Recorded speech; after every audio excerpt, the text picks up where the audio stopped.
ఈరోజు సోమాజిగూడ ప్రెస్ క్లబ్లో సర్పంచుల రౌండ్ టేబుల్ సమావేశంలో సర్పంచుల రాష్ట్ర వ్యాప్తంగా ఉన్నటువంటి సర్పంచులందరం పాల్గొనడం జరిగింది. మేము 2019లో గెలిచినాము. అప్పుడు మాకు చెక్ పవరు వచ్చేంత వరకే 9 నెలల కాలం గడిచింది. గడిచినా కూడా మేము ఆ కొత్తగా గెలిచిన ఉత్సాహం కావచ్చు, లేకపోతే ఊళ్ళో ఉన్న సమస్యలు కావచ్చు, వాటిని దృష్టిలో పెట్టుకొని చెక్ పవర్ రాకుండా కూడా జేబులకై కొన్ని నిధులు పెట్టి డబ్బులు ఖర్చు చేసుకొని ఊళ్ళో పనులు చేయడం జరిగింది. దాని తర్వాత చెక్ పవర్ వచ్చిందనే సమయంలోనే కరోనా అనే మహమ్మారి వచ్చి ప్రపంచాన్ని అతలాకుతలం చేసి 2 సంవత్సరాల టైం గడవడం జరిగింది. దానివల్ల మేము అప్పుడు కూడా దేశ ఆర్థిక పరిస్థితిని బట్టి కావచ్చు, సకాలంలో బిల్లులు రాకపోయినా కూడా మేము డబ్బులు అప్పులు చేసి అప్పుడు కూడా ప్రజలను కన్న బిడ్డల లెక్క కాపాడుకోవడం జరిగింది.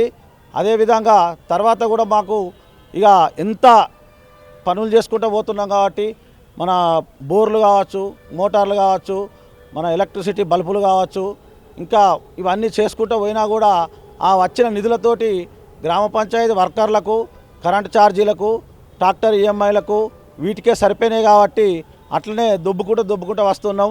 అయినా కూడా మేము చేసుకుంటూ ఊళ్ళే పరిస్థితులను బట్టి ఇంకా పనులు చేసుకుంటూ పోవడం జరుగుతున్నది.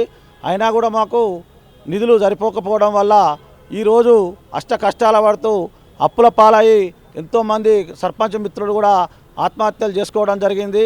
కొంతమంది బంగారాలు కుదబెట్టో, లేకపోతే భూములు కుదబెట్టో, భూములు అమ్ముకోనో కూడా సర్పంచ్గా గెలిచినాం కాబట్టి ప్రజలు మళ్ళా ఆదరించి మన మీద నమ్మకం పెట్టి మన మీద విశ్వాసంతో గెలిపించారు కాబట్టి అందుకు ప్రజల మీద నమ్మకం పెట్టుకొని వారు మనకు విశ్వాసాన్ని చూపించినప్పుడు మనం కూడా వారిని అష్టకష్టాలు పెట్టుకోవద్దని చెప్పి ప్రజలకు సరిపోయినట్టుగా పనులు చేసుకుంటూ పోవడం జరిగింది.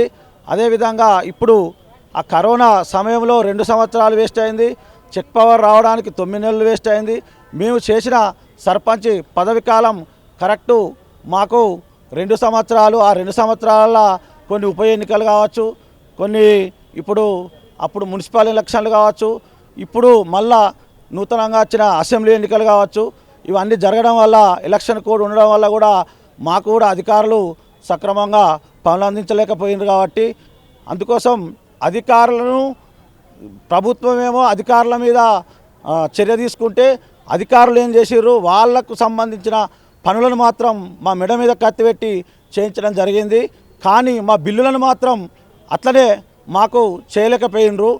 సరే, దేశంలో ఉన్న ఆర్థిక అభివృద్ధి వ్యవస్థ కావచ్చు, సకాలంలో బిల్లులు రాకపోవడం కావచ్చు, ఏది జరిగినా కూడా గతంలో ఉన్న ప్రభుత్వంలో కూడా ఇప్పుడున్న ప్రభుత్వం సీఎం రేవంత్ రెడ్డి గారు కావచ్చు, మన సీతక్క గారు కావచ్చు, ఉప ముఖ్యమంత్రి బట్టి విక్రమార్క గారు కావచ్చు, మా సర్పంచుల బాధలు చూడలేక అప్పుడు కొంత అసెంబ్లీలో మాట్లాడడం జరిగింది.